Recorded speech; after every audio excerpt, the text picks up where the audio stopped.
اکادمیک محمد جان شکوری در یک کتابشان یک حادثه را به خاطر آوردند.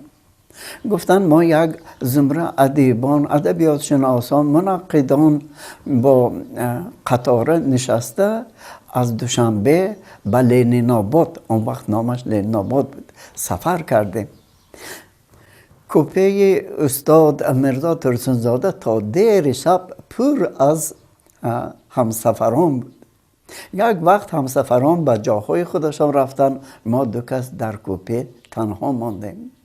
من از استاد پرسیدم که تقدیر زبان تاجیکی چی خواهد شد؟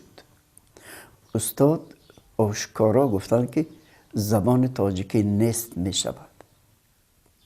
من هم در حیرت ماندم، چون که اولین بار از زبان همین گونه شخصی که در تاجیکستان اینقدر محبوبیت دارند همین سخن را آشکارا گفتند.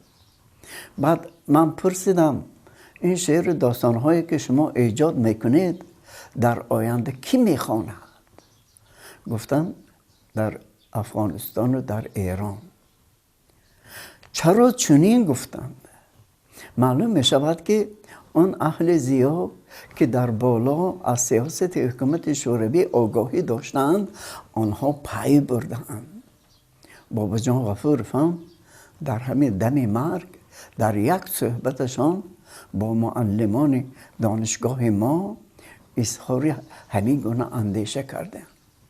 گفتند که اگر شما بقای زبان تاجیکی را خواهید، زبان ادبی تاجیکی را به زبان دری افغانستان، به زبان ادبی فارسی امروزی ایران نزدیک کنید.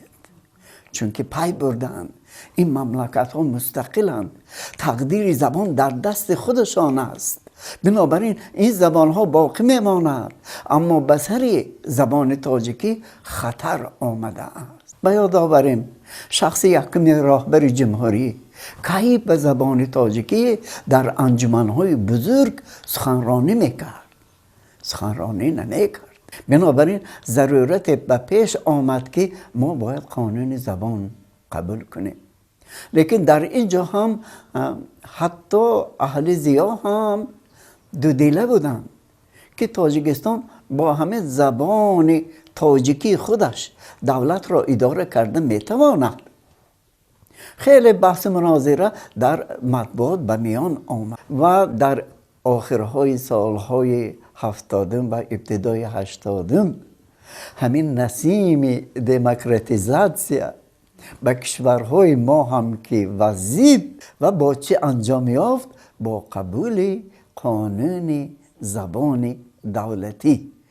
زبانی که از زمان سامانیان 1000 سال پیش از این با آن زبان اینقدر کشور بزرگ را اداره کرده باشند، امروز تاجیکان که در تاجیکستان و بیرون از تاجیکستان زندگانی میکنند و اینچنین تاجیکستانیانی که در پهلوی ما زندگی میکنند، همین زبان دولتی تاجیکی را احترام کنند، برای رشد من بعده آن حصه سزاوار از خود ضم نمایند.